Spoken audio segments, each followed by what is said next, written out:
উনি যত বছর আছে উনার ভূমিকার সম্পর্কে প্রশংসা করতে সবাইকে হবে। যাক,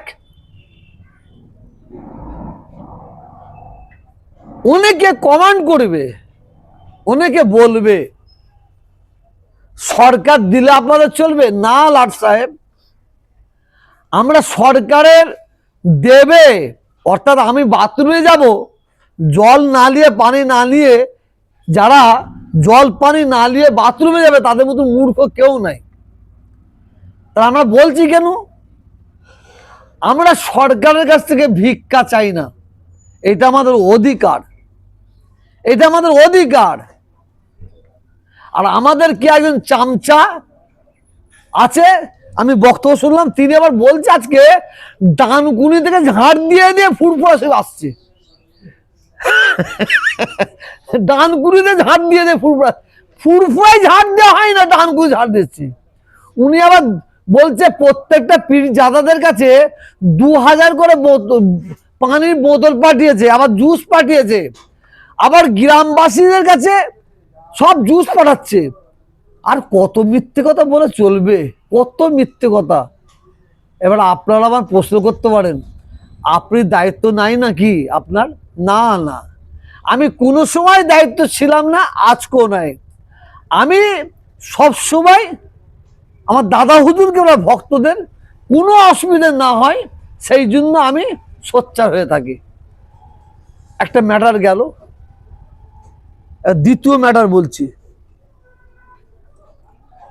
ভারতের দ্বিতীয় মুসলিম তীর্থভূমি ফুরফুরা শরীফ, মুজাদ্দেদ জামান পীর আবু বকর সিদ্দিকী রহমাতুল্লাহ আলাইহে আজ থেকে 135 বছর আগে 750 গ্রাম বাতাসা দিয়ে এই জলসা কায়েম করেছেন কুল মুমিন মুমিনাতের সাবরেসারের উদ্দেশ্যে। নিশ্চয়ই বুঝতে পারছেন 750 গ্রাম বাতাসা তখন দিয়েছেন, কত লোক থাকতে পারে। আজকে কিছু কম বেশি 30 লক্ষ মানুষের যাতায়াত। ফুরফুরা শরীফের ভক্তদের দাদা হুজুর 5 হুজুরকে মুরিদ মোতাকেদিন থেকে আমার বক্তব্য থাকবে। আপনারা ফুরফুরা শরীফে আসবেন। মানুষের প্রশ্ন থাকে ফুরফুরা শরীফে মানুষ যায় কেন, যাব কেন? ফুরফুরা শরীফে মানুষের আসার সর্বপ্রথম যেটা উদ্দেশ্য হচ্ছে বড় জামাতে নামাজ আদায় করব। বড় জামাতে নামাজ, এখানে 5 ওয়াক্ত নামাজ লক্ষ লক্ষ মানুষ একসঙ্গে আমরা আদায় করি। তারপরে মাগরিবের নামাজের পরে জিকির আজকার করা হয়। ঈশার নামাজ পড়ে দরবারে বিভিন্ন জায়গায় ভারতবর্ষের বিখ্যাত বিখ্যাত আলেম ওলামারা তারা বক্তব্য রাখেন, কোরআন হাদিস ইজমা কিয়াস দিয়ে শরীয়ত নিয়ে আলোচনা করেন, সম্প্রীতির আলোচনা করেন। এই ফুরফুরা শরীফে মুজাদ্দেদ জামান দাদা হুজুর পীর রহমাতুল্লাহ আলাইহির মাজার জিয়ারত করেন, 5 হুজুর কেবলার মাজার জিয়ারত করেন, গঞ্জে সোহাদা শহীদা হুজুরদের মাজার জিয়ারত করেন। অগণিত ফুরফুরা শরীফে আল্লাহর মাহবুব বান্দাদের কবর আছে, মাজার আছে, জিয়ারত করেন। আমি প্রত্যেককে উদ্দেশ্য করে বলবো, আপনারা যারা ফুরফুরা শরীফে আসবেন 5 ওয়াক্ত নামাজটা আদায় করবেন। রোজার মাসে তো রোজা তো রাখবেন। কর্মস্থানের ধারে যাবেন, কর্মস্থানের ধারে গিয়ে কালমা শরীফ, দরুদ শরীফ, কালাম শরীফ পড়বেন। দুটো হাত তুলে আল্লাহ রব্বুল আলামিনের দরবারে দোয়া চাইবেন। মনে রাখবেন, কোনো কবরবাসীর কাছে দোয়া চাইবেন না, কোনো কবরবাসীর কাছে দোয়া চাইবেন না। দোয়া চাইবেন আল্লাহর কাছে। তবে হ্যাঁ, আল্লাহর মাহবুব বান্দাদের ওসিলা দিয়ে দোয়া চাইবেন, শরীয়তে কোনো অসুবিধা নাই। কর্মস্থলের ধারে গিয়ে ফুল চড়াবেন না, ফুল দেবেন না, কোনো কর্মস্থলে চাদর চড়াবেন না, আগর ধূপবাতি জ্বালাবেন না, পয়সা ছুড়বেন না, আতর দেবেন না, মান্নত করবেন না। মান্নত করবেন আল্লাহর নামে, আর দোয়া চাইবেন আল্লাহর কাছে, আল্লাহর মাহবুব বান্দাদের ওসিলা দিয়ে। তবে এই 3 দিন ঈশ্বর সাহেব কঠোরভাবে কোনো মহিলা প্রবেশ করবেন না। কিছু মুনাফেক আছে, ফুরফুরা শরীফের দুশ্মন আছে, তারা কিছু মহিলাকে বোরকা গায়ে দিয়ে ফুরফুরা শরীফে ছেড়ে দিয়ে সরে দাঁড়ায়। দেখতে পাওয়া যায় কি ফুরফুরা শরীফে বদনাম করার জন্য এই চক্রান্ত করে। আমি প্রত্যেকটা মহিলাদের বলবো, আপনারা দয়া করে 3টে দিন ফুরফুরা শরীফে আসবেন না। 3 দিন বাদে পর্দার শহীদের সঙ্গে আসতে পারেন। কারণ এই ফুরফুরা শরীফে মহিলারা আসে, যদি কোনো অঘটন ঘটে, কোনো অশান্তি হয়, তার জন্য তারা হবে। আর যারা মহিলাদের ঘুরতে দেখতে পাবেন, ভক্তদের বলবো, মুরিদানদের বলবো, আপনার সঙ্গে সঙ্গে তাদের উদ্দেশ্য করে বলবেন বাড়ি চলে যাও। মহিলাদের নিয়ে এখানে অরাজকতা করা একটা চক্রান্ত চলে। এটা হচ্ছে ঈশ্বরের সব, এটা কোনো মেলা নয়। এখানে গামছা পিছনে বিক্রি করার জায়গা নাই, লুঙ্গি বিক্রি করার জায়গা নাই, পুতুল বিক্রি করার জায়গা নাই, এখানে দুর্নাম ঝুলাবার জায়গা নাই। এখানে আপনারা আসবেন, দোকান একমাত্র খাবার দোকান করবেন, হোটেল করবেন, অন্যান্য খাবারের দোকান করবেন, কোনো অসুবিধা নাই। এবারে পবিত্র রমজান মাস পড়েছে, পবিত্র রমজান মাস এবছরে পড়েছে। আমি এই ঈশ্বর সভা উপলক্ষে করে যারা হোটেল খোলেন, হোটেল, তাদের 2টো হাত জোর করে বলবো, এতেও যদি আপনারা খুশি না হন,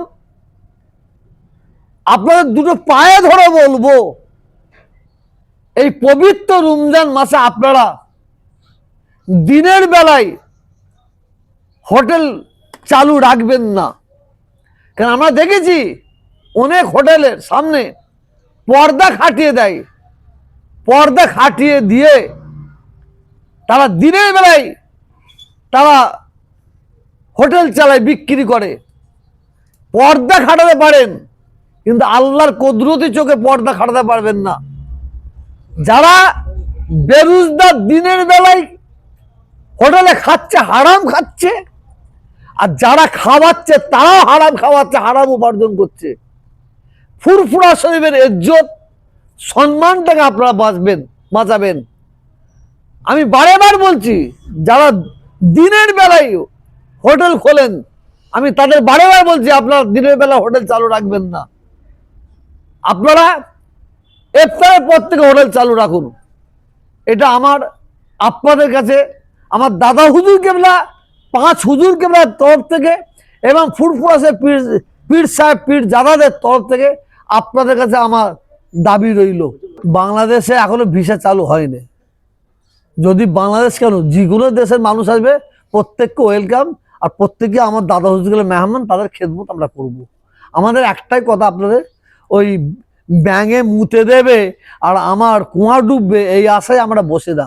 আমরা ফুরফুরা পীর সাহেব পীর জাদারা, আমরা মানে প্রত্যেকের বাড়ির সম্মুখে আমরা যেরকমভাবে মানুষের খেদমত করার দরকার, বাথরুম, উজুখানা, প্যান্ডেল, আলোর ব্যবস্থা আমরা সব নিজস্বভাবে আমরা করে নিচ্ছি, সব নিজস্বভাবে করে নিচ্ছি।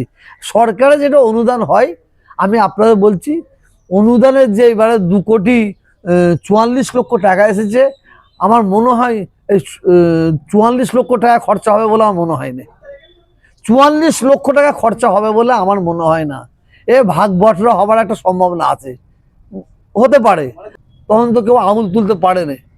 এখন দেখবেন একটা ভালো জিনিস করছে, রাস্তার ওপরে সব চট বিছোচ্ছে, চট ওপরে দুদিকে বাঁশ দিচ্ছে আর দড়ি দিয়ে চট দিয়ে যাচ্ছে, এবং কত কাজ করছে দেখতে পাচ্ছেন না। তবে কাজ করলে বলতে হবে, এই 34 বছর বামফ্রন্ট সরকার যেটা করেনি, তাই মমতা ব্যানার্জি এসে ফুরফুরা শরীফের উন্নয়ন যতটা আমাদের দরকার ততটা না করলেও অনেকটা করেছে, মানে স্থায়ী ভাবে এইটা বলতে পারি। আপনার দেখা কি এখনো দরকার বলে মনে হচ্ছে? কি দরকার মানে? মানে বিশেষভাবে যেটা প্রয়োজন সর্বসাধারণের জন্য। আমাদের সঙ্গে আলোচনাই করেনি তো, আমাদের সঙ্গে আলোচনাই করেনি। এই ইসাল সাহেব নিয়ে ডিএম অফিসে মিটিং হয়েছিল, ডিএম অফিসে ওখানে 5-6টা পীরজাদা গিয়েছিল, তাদের সঙ্গে কি এমন ব্যবহার করেছে। হ্যাঁ, সেকেন্ডবারে বিডিও অফিসে মিটিং হয়, বিডিও অফিসে মিটিংয়ে দেখা যায় ওই একজন মাত্র পীরজাদা গেছে, ওই সাইম সিদ্দিকি। আর হ্যাঁ, আর তার সঙ্গে একটা চিটিংবাজ আছে যে তিহার জেলে আসামি, ও আমাদের কেউ নাই। ব্যাপার হচ্ছে ও আপনি ওর সম্পর্কে জানবেন, ও হিজড়েদের টাকা মেরে খায়, হাজিদের টাকা মেরে খায়। হ্যাঁ, লোককে জিজ্ঞেস করবে। ও আমাদের বাংলার মানুষকে, আমি বলি বারে বার, ওই ছেলেটাকে চিনে রাখেন, ওই ছেলেটাকে আপনার চিনে রাখেন। ও হচ্ছে পাক্কা চিটিংবাজ। ও তিহার জেলের আসামি, তিহার জেলের আসামি। আর সেকেন্ড বলছি, আল্লাহর কসম খেয়ে বলছি, আল্লাহর কসম, খুদার কসম খেয়ে বলছি, ও আমার দাদা হুজুর গেলার আওলাদের কেউ নাই। ও এতদিন দাদা হুজুর গেলার আওলাদের পরিচয় দিয়ে মানুষের কাছে প্রতারণা করছিল, ধরা পড়ে গেছে। এই রাম ছাড়া কি বলে অ্যানসিসেন কুত্তা ফেদি কুত্তা দুটো এক হয় নাকি? পাগল নাকি?